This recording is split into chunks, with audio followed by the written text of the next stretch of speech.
Assalamualaikum warahmatullahi wabarakatuh. Alhamdulillahirabbil alamin wa bihi nasta'inu ala umuri dunya waddin wassalatu wassalamu ala asrofil anbiya'i wal mursalin sayyidina wa maulana Muhammadin wa ala alihi wa sahbihi ajmain. Allahumma sholli ala sayyidina Muhammad wa ala ali sayyidina Muhammad. Oke teman-teman, kembali lagi bersama kami di channel Ki Bujal Kusuma Cirebon. Malam hari ini kami sedang berada di lokasi masjid peninggalan zaman Belanda, yaitu tepatnya di Kelurahan Angke, Kecamatan Tambora, Jakarta Barat. Untuk mencari informasi yang lebih lanjut, kita akan tanya-tanya ke juru kunci yang berada di masjid ini ataupun yang tahu sejarah masjid ini, kapan berdirinya. Oke teman-teman, ikuti saya ke apa yang berada di masjid dalam masjid ini.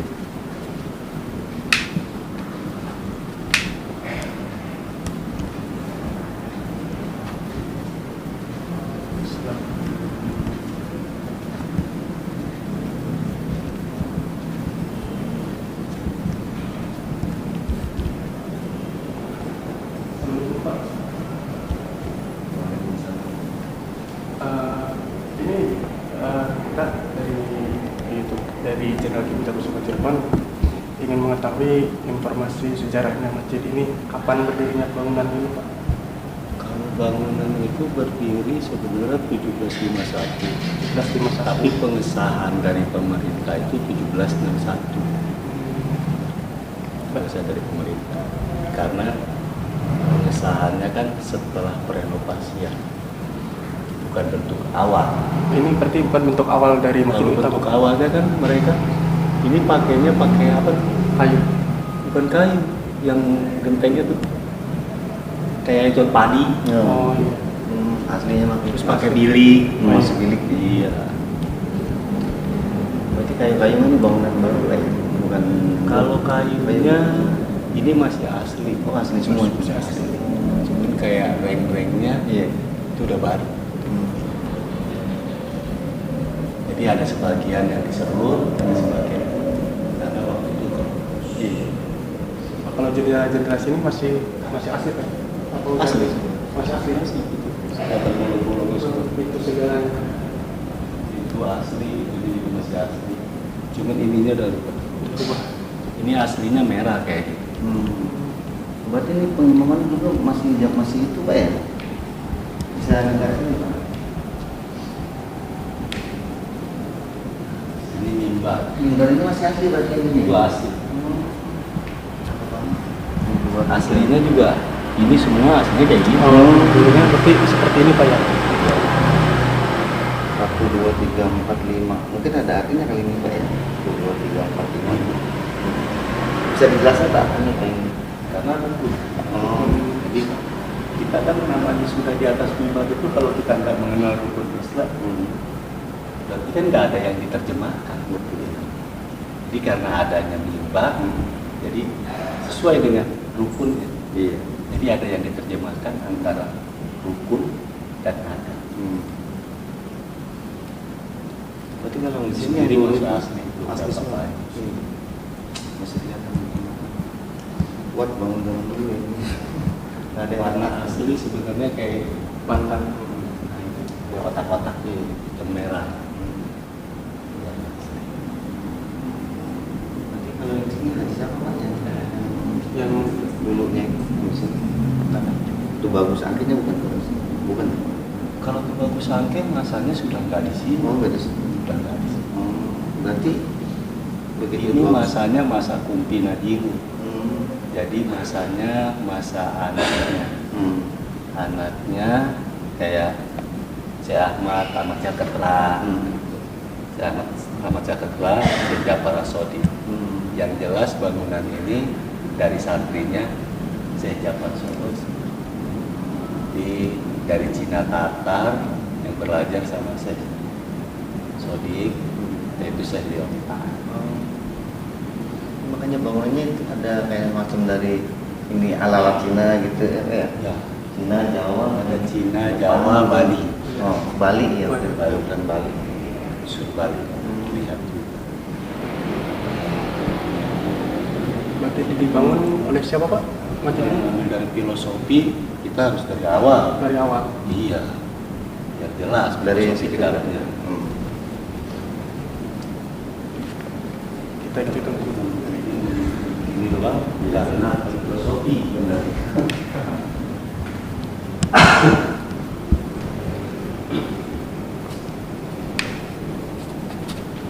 Ini kita berawal dari sini.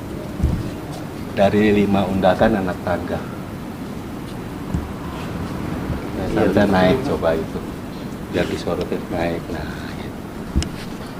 Iya, 5 kita Lima. sudah mengenal Islam. jadi syahadatnya, sholatnya, zakatnya, puasanya, jadi kita sudah hafal. Jadi dengan tuntunan nanti kita kenal kenapa juga ini pintunya ada 2, jumlah seluruhnya ada 6 gitu. Kalau jumlah keseluruhannya disebut rukun. Harus punya keyakinan juga, Iya. kita mau masuk harus punya keyakinan ya. Antara keyakinannya ada di sini di hati kan. Masing-masing. karena setiap dalam diri manusia itu ada 2, ada 2 pilihan dan semuanya pun berpasangan. Makanya inilah yang jadi unsur manusia. Nah, kita masuk ke dalam ini masih asli. Ini ukiran zaman dulu. Kita masuk ke dalam. Sinilah kita lihat. Ini mutlak. Awal kita masuk dari mengenal rukun Islam itu kita sudah kenal dari sini. La ilaha illallah. Dari sini. Kaligrafinya sudah ada. Itu kaligrafi dari zaman dulu itu, nggak ada sedikit yang rusak. So, dari kaligrafinya. Lewat siapa kita mengenal ini? Ini loh. 4 tiang ini. 4 tiang ini disebut soko. Soko guru. Soko. Jadi belajarnya semua dari Oh. kita semua punya 4 sahabat, ya 4 imam. Iya. Pondasinya kita tentang ilmu. Berarti semua di sini tuh ada filosofi dan artinya gitu Pak ya. Apanya? Di sini itu berarti bangunan 4 itu kita mengenal sahabat dan mazhab ini 4 gitu Pak ya. Iya. Jadi ada arti-artinya gitu ya. Dan setiap jeruji jendela pun kelihatan. Oh, dari Gitu. jendela juga. 1, 2, 3, 4, 5, 6, 7, 8, 9, 10. Itu 10 jumlah malaikat. Mereka 10 ya. Mereka semua. Di sampingnya beda juga. 1, 2, 3, 4, 5, 6, 7, 8, 9. Berarti berbeda-beda ya Pak. Itulah takdir para anak Jawa. Wali Songo itu ya. Iya 9 semua itu, 9. Terus nilai dari jumlah juga hanya 9. Ya bisa tetap baliknya ke kosong lagi. Kosong lagi, iya. Iya, itu beda. Dari sini kita beda lagi. Nilai.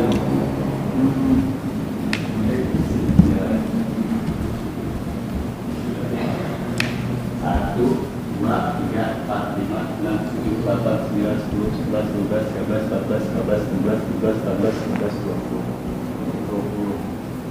20 sifat seperti Allah. Sifat Allah. Termasuk semua. Ini loh pelajaran dan ilmunya sifat 20 yang menuntut para wali lewat 10 malaikat, 10 malaikat. Bantuan para sahabat-sahabat Nabi pada imam agar kita mengenal bahwa ini adalah umatnya Mustafa.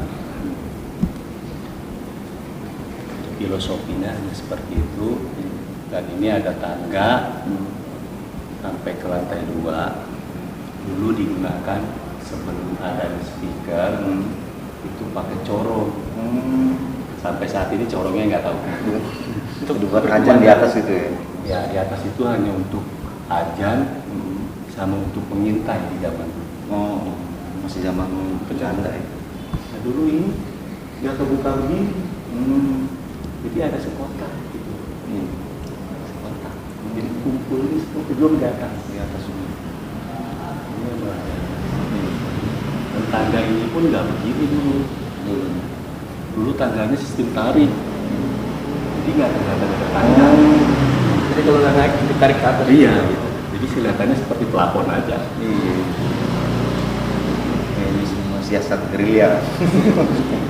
Jadi kalau lagi digerebek, ya ngaji. Ngaji. Jadi nggak kelihatan ada ini. Perjuangan sih di sini. Iya. Makanya sunyi. Ini Beda. Suasana juga ada. adem. Ya paling di Jakarta tapi kayak suasana di perkampungan gitu. Bener, merasa adem banget. Bangunnya dengan ikhlas kita juga tidak ngerti. Iya. Alhamdulillah sampai masih bertahan. Pada bangunan ya, cuman yang kita sesalin kenapa ini nggak diubah, nggak diganti. Iya. Padahal kan kita bukan lihat unsur dari tuanya. Iya. Yang kira-kira sudah seperti itu kan udah lewat Iya. wayahnya kita ganti. Iya. lah ya. Orang pasti tahu. Iya udah propos banget semua ya. Yang pasti kan kita masih lihat pintu yang masih sesuai, lebar masih sesuai, yang masih sesuai. Bangunan dulu ini ada tulisan-tulisan. Di 4 sahabat ini ada tulisan.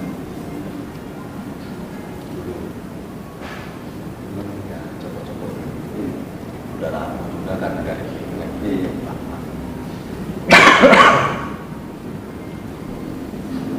Udah itu aja Pak kali ini, nggak ada lagi yang ini. ini filosofinya sudah cukup. Sudah cukup itu.